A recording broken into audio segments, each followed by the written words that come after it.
Buenos días, esto es una clase de lengua nivel 1, distancia y semipresencial, en la que voy a hablar brevemente de la lírica culta.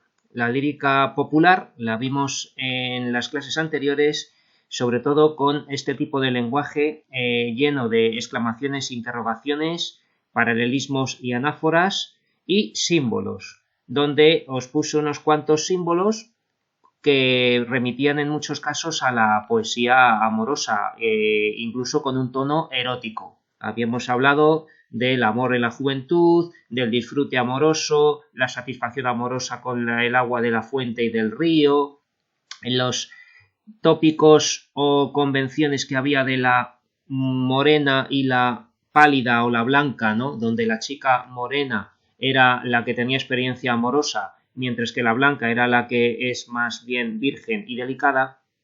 Y luego incluso mencionamos el eufemismo de la muerte, donde a veces, no es que sea siempre, este sufrimiento amoroso también incluye el final del acto amoroso, es decir, lo que ponen en pantalla. En la lírica culta va a haber bastante contacto con la lírica popular en cuanto a eufemismos, símbolos, pero no aparece tanto la naturaleza y sobre todo hay un rasgo fundamental que vamos a poner aquí de la lírica culta, que va a ser el siguiente. La diferencia fundamental con la lírica popular es que en la lírica culta,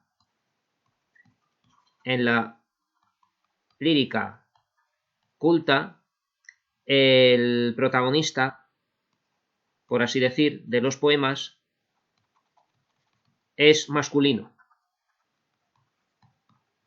En gran medida habíamos visto que eran casi siempre mujeres en la lírica popular, las que se dirigían a su amado, a sus hermanas o a su madre, ¿no? En las jarchas, en las cantigas de amigo y en algunos villancicos. En los villancicos también hablan hombres a veces, pero en muchos casos hablan mujeres.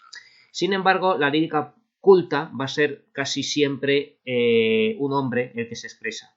Va a haber alguna excepción, como Florencia Pinar, de la que puedo hablar más adelante. En la lírica culta el protagonista es masculino. Vamos a poner en plural diferencias fundamentales, porque la siguiente es que la lírica culta, los poemas de lírica culta no son anónimos, tienen autor. ¿De acuerdo? Entonces ya tenemos un par de cosas para empezar. Voy a leer lo que pone en los apuntes del libro de Marea Verde, del cual he sacado estos datos. Su autor es conocido, es lo que acabo de decir. No son anónimas. Estas composiciones poéticas no son anónimas. Tienen nombre de un hombre que las escribió. Suelen ser caballeros medievales, caballeros de la corte de algún rey, ¿vale? Nobles, gente noble. Y la transmisión de los textos es escrita. Entonces, ya no van a transmitirse de manera oral, de boca en boca, de generación en generación, sino que estas canciones van a ser recogidas en libros por escrito y van a copiarse de manera manuscrita para que haya más copias de ese libro, ¿de acuerdo? Entonces se transmiten por escrito. Alguien que sabe leer y escribir las copia en papel o pergamino, lo que fuera, y de ahí van a hacerse otras copias. Ello favorece la regularidad en la métrica. Ello favorece la regularidad métrica. Esto quiere decir que tienen el mismo número de sílabas, como veremos a continuación con algún ejemplo.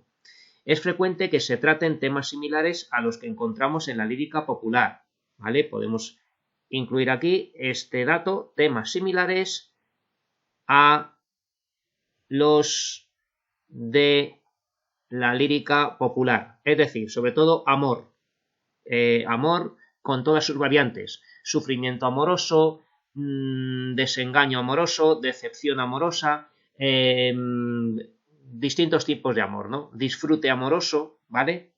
En el tema de un poema conviene desarrollar siempre un poco ese tema, no decir simplemente amor, sino disfrute amoroso, satisfacción amorosa o dolor por un amor que ha rechazado al protagonista, ¿de acuerdo? Estos poemas son más complejos. El lenguaje va a ser más complejo que la lírica popular. Algunos de estos poetas son conocidos y cultivarán una poesía amorosa en tono cortés, ¿vale? Cultivarán una poesía amorosa en un tono cortés, es decir, propio de la corte. Por ello, a esta corriente se le da el nombre, por ello, a esta corriente se le da el nombre de amor cortés. Ahora veremos en la pizarra que escribí en la clase todo esto un poquito más desarrollado. Características del amor cortés, nos ponen aquí unas cuantas. Que nace en Provenza y emplea una lengua especial, una lengua que se parece al provenzal. La Provenza es una región del sur de Francia y ese tipo de francés, ese idioma, se entendía casi, se entendía mejor, se entendía casi como si fuera español o catalán, de manera que el provenzal, el idioma de la Provenza francesa, se utiliza en estos poemas a veces. Son poemas compuestos y cantados por trovadores. Trovadores son normalmente nobles que componen sus propios poemas o canciones y los recitan en la corte. Se expresa el amor de un caballero a una dama, ¿vale?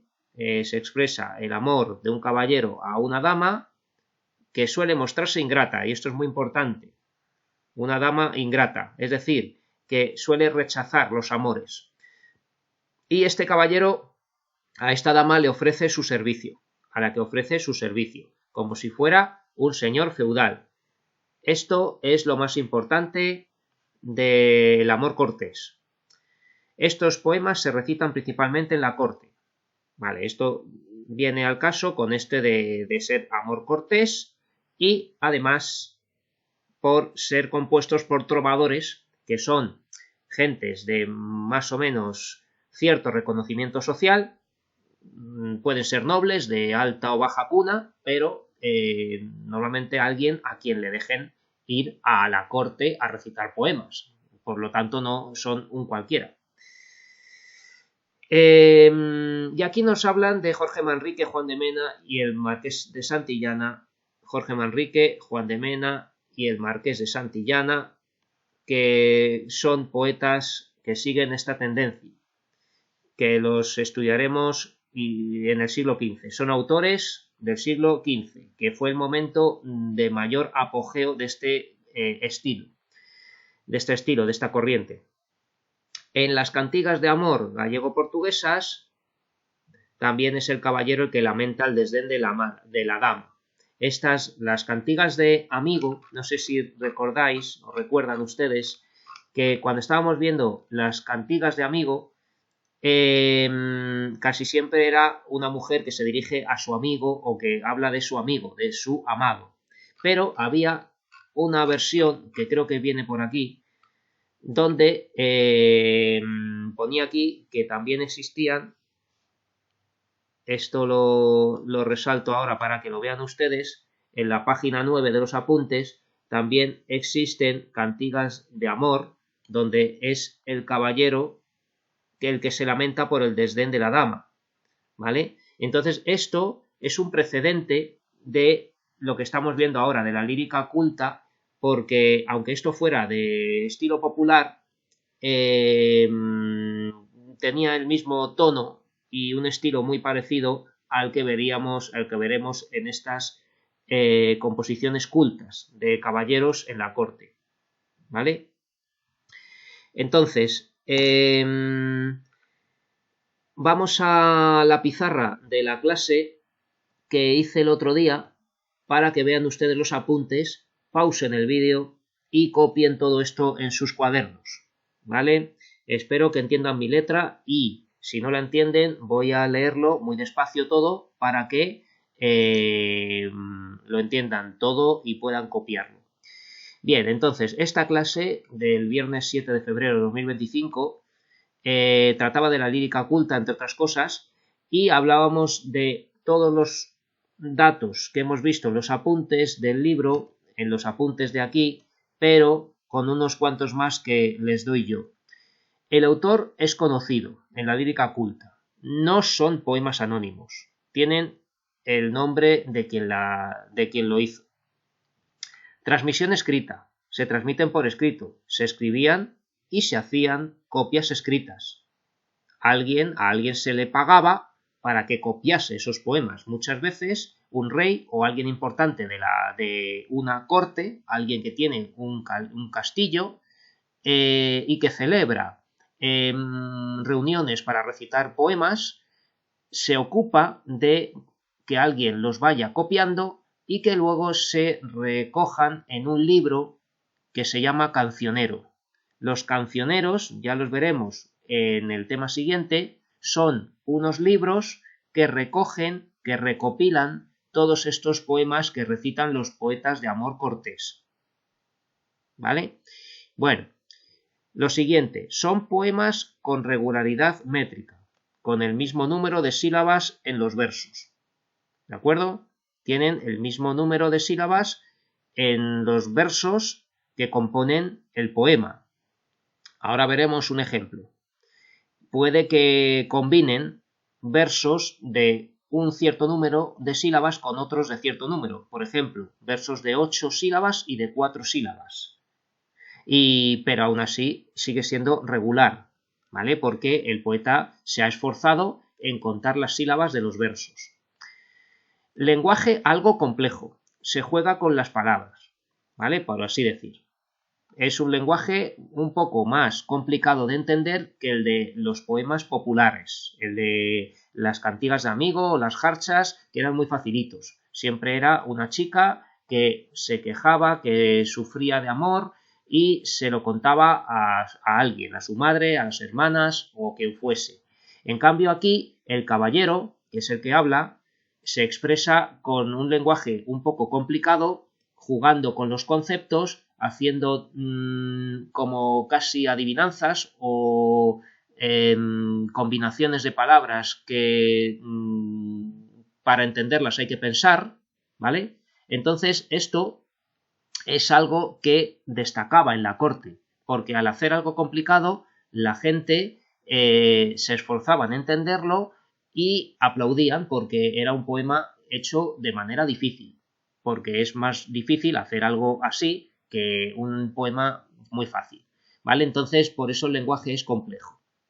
Estos poemas siguen el estilo del amor cortés y podemos llamar amor cortés a una forma de amar propia de los caballeros medievales. Dicho de manera muy sencilla.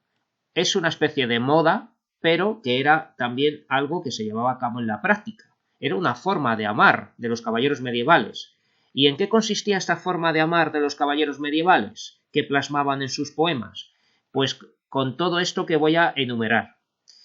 Voy a recoger lo que se ha dicho anteriormente. Procede de la Provenza, es decir, del sur de Francia.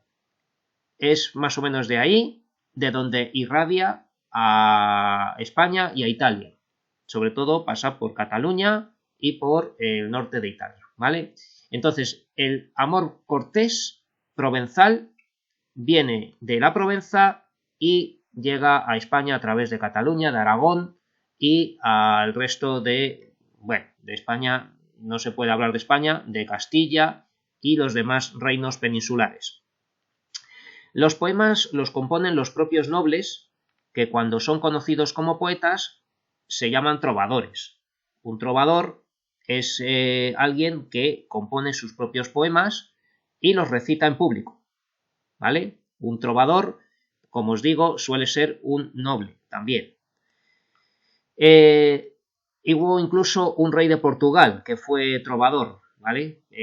Podía ser hasta el propio rey quien recitara poemas. Esto era algo propio de la nobleza de aquella época, ¿de acuerdo?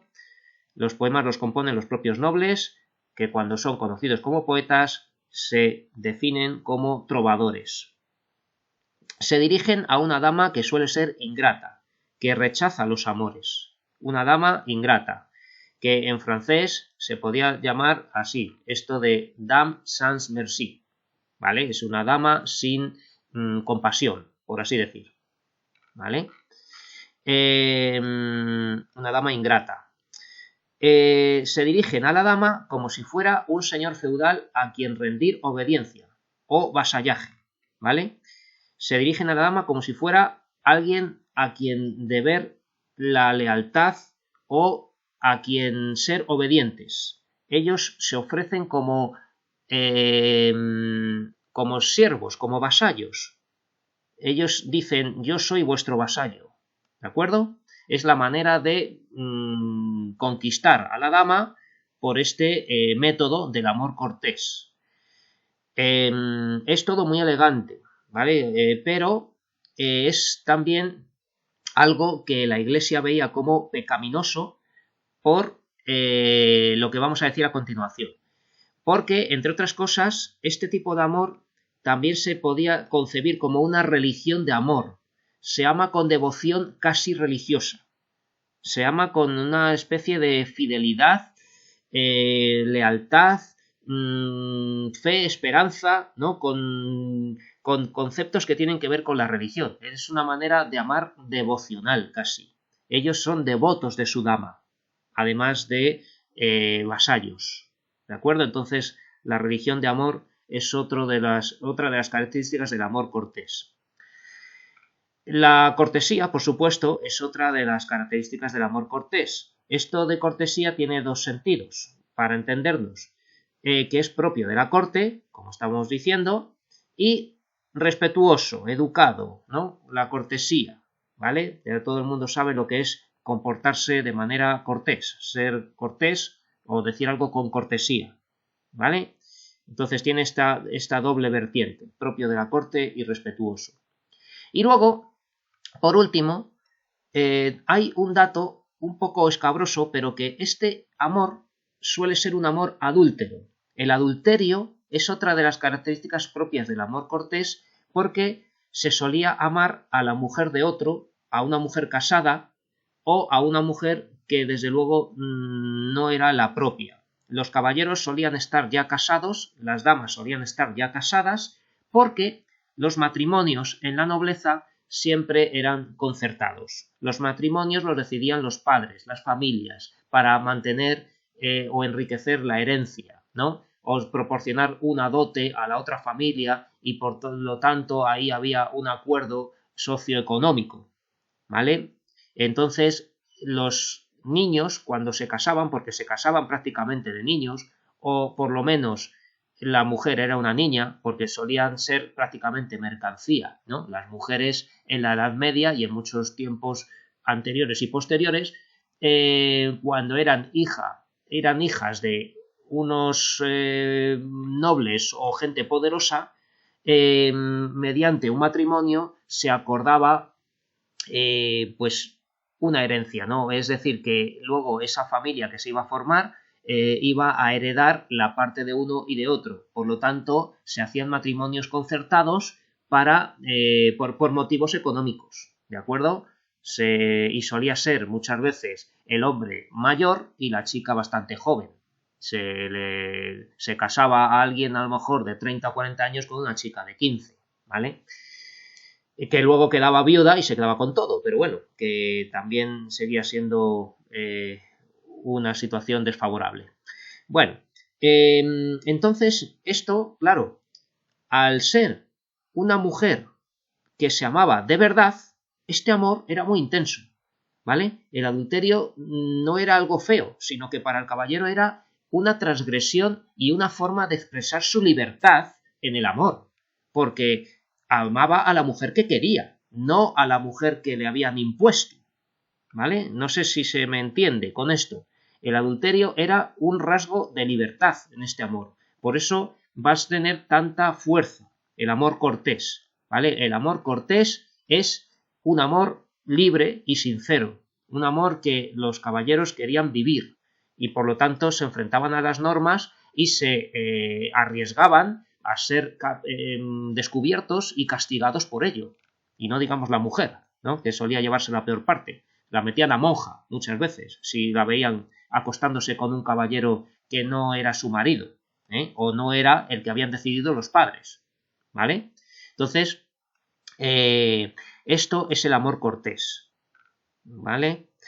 Con todo esto vamos a ver un pequeño ejemplo, aunque no es el que más podamos desglosar para ver todas estas normas, pero sí vemos un poco la forma que tenía, la forma externa, la típica forma que tenía una pequeña canción medieval. Había canciones, decires y otras formas de componer poemas de manera culta, y la canción es simplemente una composición normalmente más o menos breve, con una estructura y con métrica y rima, ¿vale? Entonces, lo más importante que tenemos que decir de aquí es que tiene métrica regular, y una cosa muy importante que es que tiene rima consonante, ¿de acuerdo? Entonces, vamos a leer este poema de un trovador, de alguien que escribió poesía culta en el siglo XV, que se llamaba Juan Rodríguez de Padrón, ¿vale? A esta composición la llamó simplemente canción. Nosotros la conocemos por el primer verso que dice: bien amar, leal servir, ¿vale? Y voy a leerlo en la lengua que se hablaba en el siglo XV, el español, el castellano, que es muy distinto del de ahora porque es de hace 500 años o más, ¿vale? Entonces decía así la canción: bien amar, leal servir, cridar et decir mis penas, es sembrar en las arenas o en las ondas escribir. Si tanto cuanto serví sembrara en la ribera, tengo que reverdeciera et diera fructo de sí.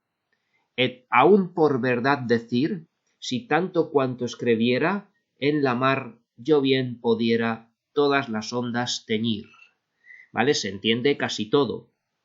Bien amar, leal servir, cridar, esto significa, ¿vale? Esto yo entiendo que es gritar o llorar. Yo creo que lo dice más bien con sentido de llorar. Llorar y decir mis penas. Decir tenía un sentido de recitar también. Es sembrar en las arenas o en las ondas escribir, ¿vale? Las ondas son las olas, ¿vale? Las ondas. En las olas, escribir, ¿vale? Escribir, hoy se escribe con I y con B, ¿vale? Escribir. Si tanto cuanto serví sembrara en la ribera, ¿vale? En la ribera, en la orilla del río, tengo que reverdeciera, ¿vale? Reverdeciera y diera, esto significa y diera fruto de sí. Et aún por verdad decir, ¿no? Y aún por decir verdad, si tanto cuanto escribiera, ¿vale? Escribiera es escribiera. En la mar, yo bien pudiera, ¿vale? Esto es pudiera, todas las ondas, las olas, teñir, ¿vale? Acabo de recordar que este poema también existe en otra versión. Sembrara en vez de en la ribera, en las arenas, ¿vale? A veces en otro poema, otra versión que tiene más lógica, porque esta la acabo de copiar de internet, dice en las arenas, ¿vale? Creo recordar, ¿vale? Si no, pues no me hagan caso, vamos a leer el que tenemos aquí, ¿vale? Porque vamos a ver lo que quiero decir. Bien amar, leal servir. Vale, por lo tanto, aquí vemos, esto se llama bimembración, porque tenemos dos partes iguales. Bien, amar, leal, servir. Un adverbio, verbo. Y en este caso, adjetivo y verbo, ¿vale? Pero que tenemos una especie de paralelismo en el mismo verso, ¿vale? Entonces, ¿qué quiere decir esto? Bien, amar, leal, servir, ¿vale? Que esto quiere decir amar con sinceridad,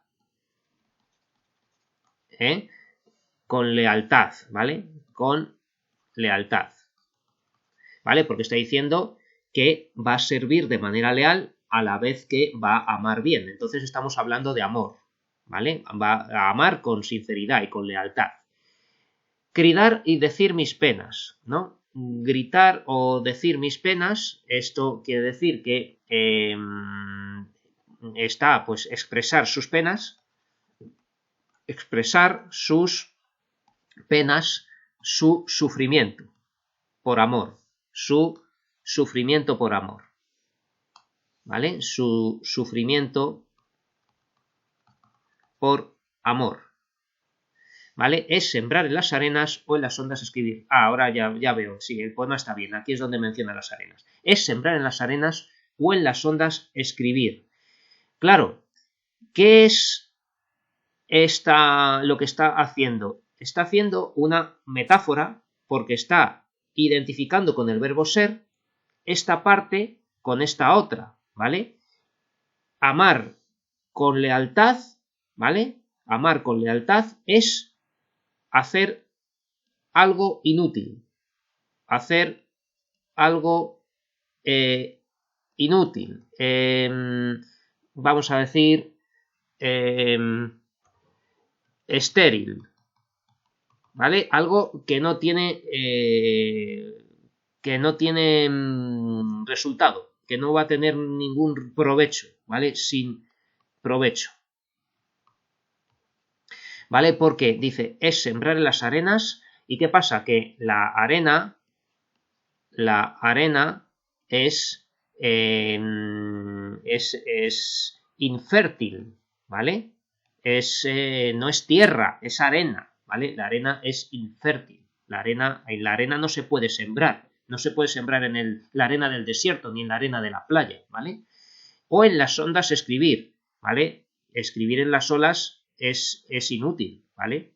Escribir en las olas es inútil, ¿vale? Porque coges una pluma o un bolígrafo y no se puede escribir en el agua, ¿vale? Pues eso es amar con esa intensidad que dice el poeta. Y ahora a continuación dice, si tanto cuanto serví sembrara en la ribera, tengo que reverdeciera y diera fruto de sí. Claro, ahora en la ribera, en la orilla del río, esto sí puede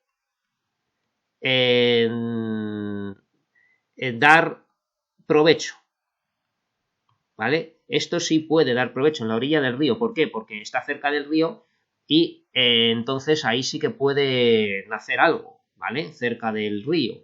Y claro, ya sabemos que la ribera o el río es un símbolo de satisfacción amorosa. Símbolo de satisfacción amorosa. El río o la ribera, ¿vale? Pero no es el caso de este poeta. Dice, si tanto cuanto serví sembrara en la ribera, tengo que reverdeciera y diera fruto de sí, ¿vale?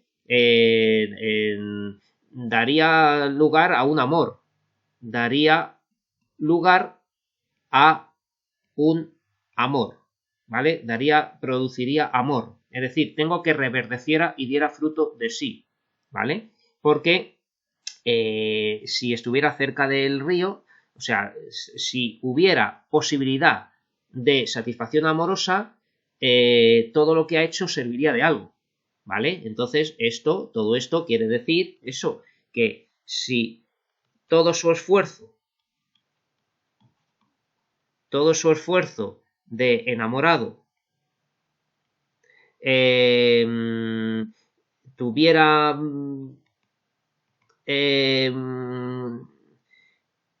la posibilidad de realizarse, entonces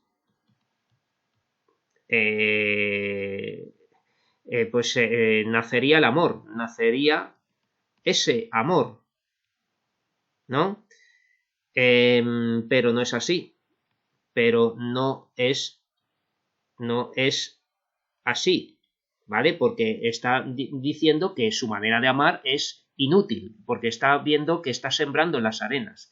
Es decir, que todo esto quiere decir que ella lo rechaza, ¿vale? Porque la mujer a la que se está dirigiendo está siendo totalmente, lo trata con desdén o algo porque él está amándola de manera buena, bien amarle al servir, pero dice que es como sembrar en las arenas, ¿vale? Que está hablando a oídos sordos, está amando a una mujer que no le hace ni caso, ella lo rechaza, ¿vale? No está hablando de ella, pero esa manera de expresar su amor ya nos dice que ella lo está rechazando. Y luego acaba diciendo esto, y aún por verdad decir, si yo tanto escribiera en la mar, yo bien pudiera todas las ondas teñir, ¿no? Que todo lo que él escribe escribe tanto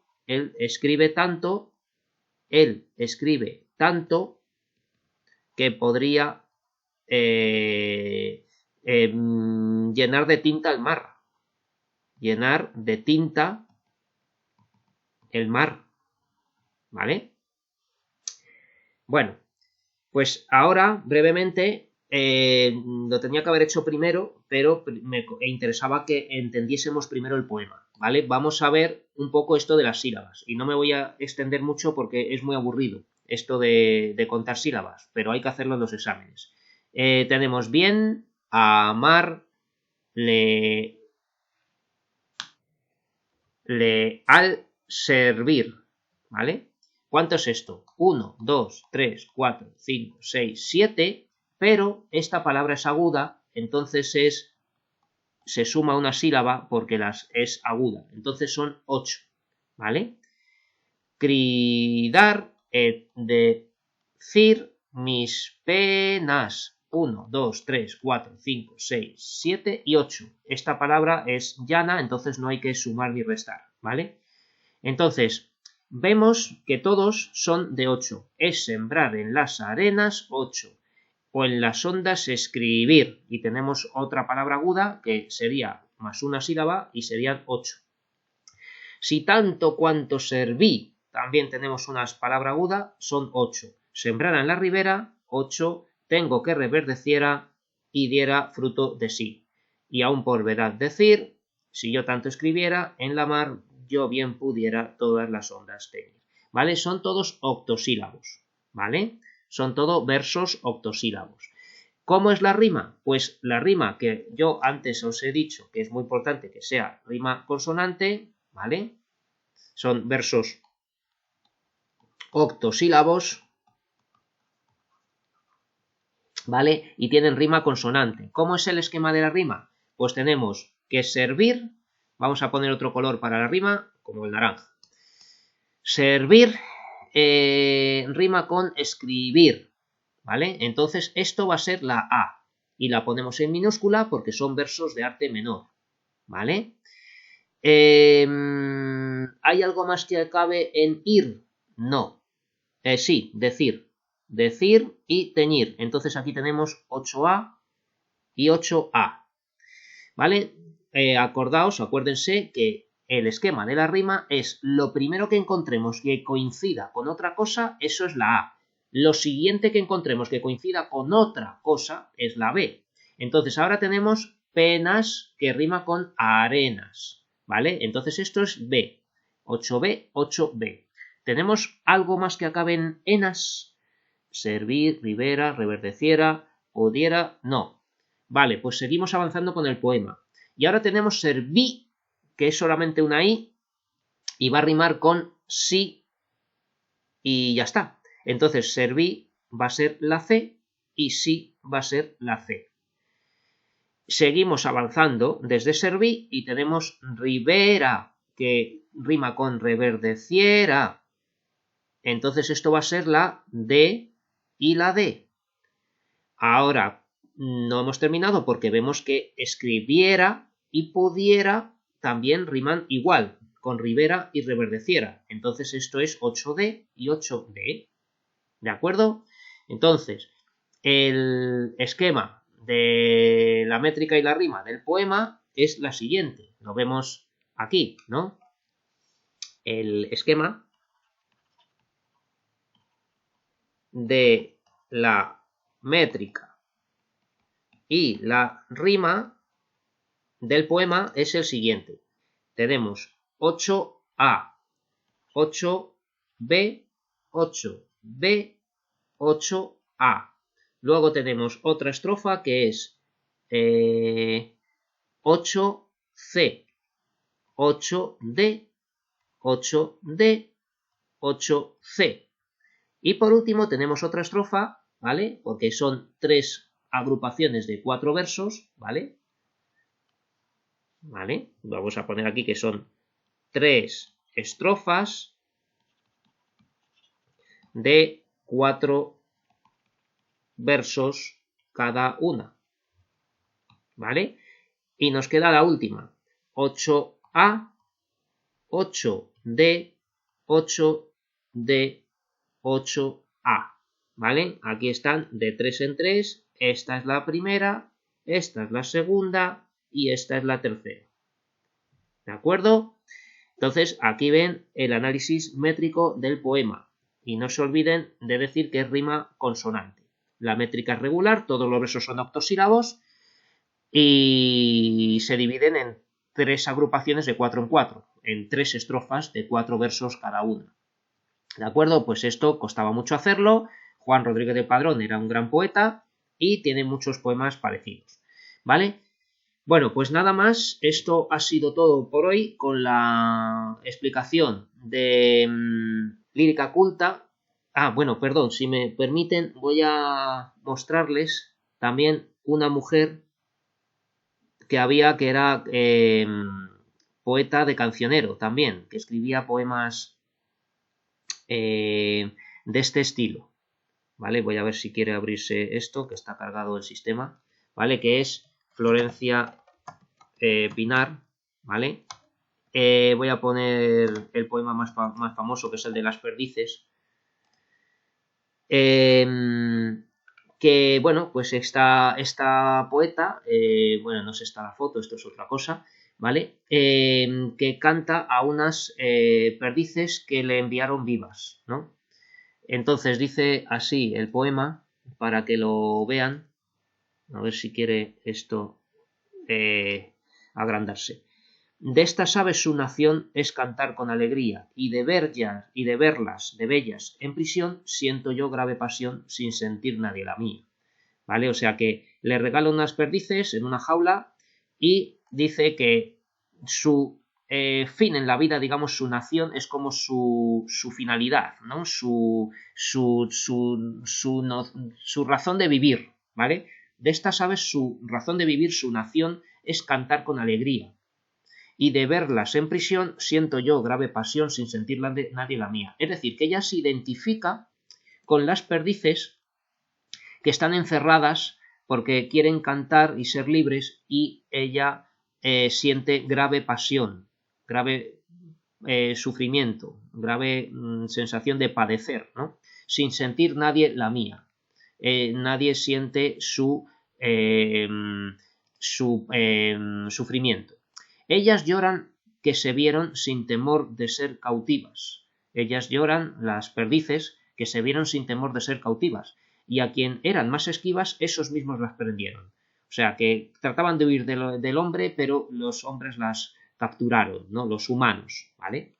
Sus nombres, mi vida son, que va perdiendo alegría, las perdices. Mi vida son perdices. Y de verlas en prisión, siento yo grave pasión sin sentir nadie la mía. ¿Vale? Entonces tiene este estribillo, sin sentir nadie la mía, sin sentir nadie la mía, ¿no?